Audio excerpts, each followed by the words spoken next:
साथियों, हमारी सरकार महिला सशक्तिकरण के लिए पूरी तरह समर्पित है। जन्म से लेकर जीवन के हर चरण में बेटियों और बहनों की रक्षा, सुरक्षा और सशक्तिकरण के लिए तमाम योजनाएं आज चल रही है। प्रसूता माता के पोषण के लिए 6,000 रुपये की सीधी मदद हो, अस्पतालों में सुरक्षित मातृत्व सुनिश्चित कराने की योजना हो, मुफ्त में टीकाकरण का अभियान हो, बेटी बचाओ बेटी पढ़ाओ अभियान हो, स्कूल और घर में शौचालय की सुविधा हो, मुफ्त में गैस का कनेक्शन हो, या फिर बच्चियों के साथ राक्षसी कृत्य करने वाले बलात्कारियों को फांसी की सजा का प्रावधान। ऐसी अनेक योजनाओं के मूल में आज बेटियों बहनों का उज्जवल भविष्य हम सुनिश्चित कर रहे हैं। अभी पार्लियामेंट चल रही थी।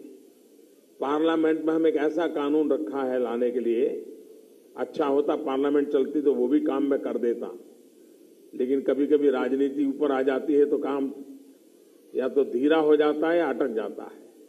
हम एक ऐसा कानून ला रहे हैं, आपने देखा होगा कि विदेशों से लड़के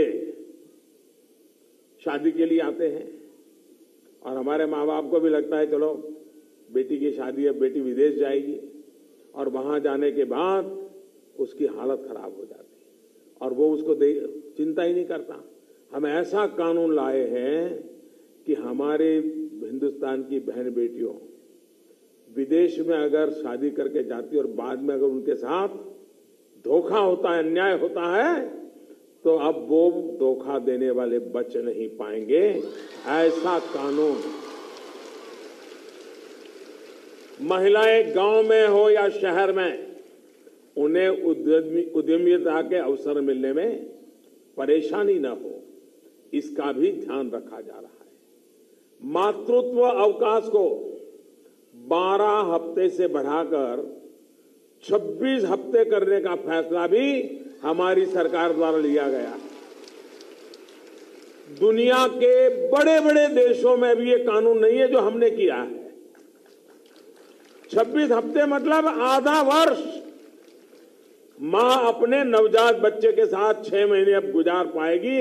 उसको नौकरी के लिए नहीं जाना होगा, सरकार उसकी चिंता करेगी। रात की शिफ्ट में महिलाएं काम कर सके, इसलिए हमारी सरकार ने नियमों में बदलाव किया। कामकाजी महिलाओं के छोटे बच्चों के लिए दफ्तर में क्रैच की भी व्यवस्था का नियम बनाया गया।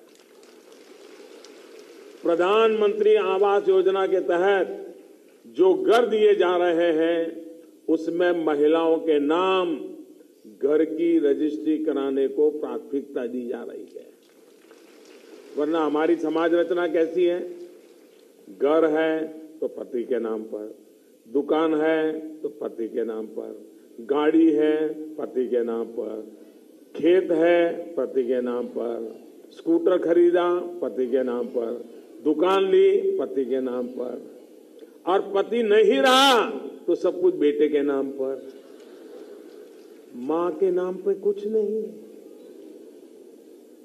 हमने कानून बनाया कि भारत सरकार की तरफ से योजनाओं से जो मकान मिलेगा उस पर पहला नाम महिलाओं का रहेगा। महिलाओं को घरेलू जमीन और कृषि भूमि दोनों पर संयुक्त पट्टे से जमीन नीतिगत प्रावधान भी कर दिया गया है। इतना ही नहीं, खनन के क्षेत्र में अंडरग्राउंड काम करने के लिए पहले महिलाओं को मंजूरी नहीं मिलती थी। क्यों भाई? कभी कभी तो पुरुषों से ज्यादा काम करके दिखाती है। हमने कानून बदल दिया, अब वो काम भी महिलाएं चाहे तो कर सकती है। अब खनन क्षेत्र में भी महिलाओं के लिए नए अवसर, नए मार्ग खुल गए हैं। हाल ही में ये भी फैसला लिया गया है कि भारतीय सैन्य सेवाओं के कुछ क्षेत्रों में महिलाओं को परमानेंट कमीशन दिया जाएगा।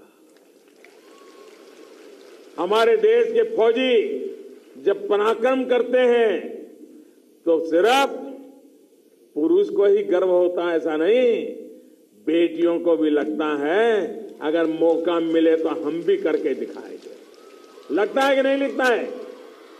हमारी सेना ने अभी किया, उससे आप खुश हैं? हमारी सेना के लिए आपको गर्व होता है?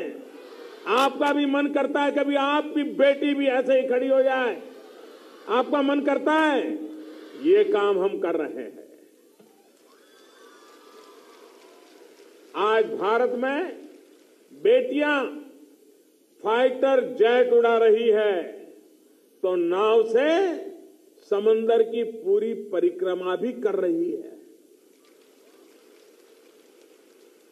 मुझे बताया गया है कि आज ही भोपाल से बिलासपुर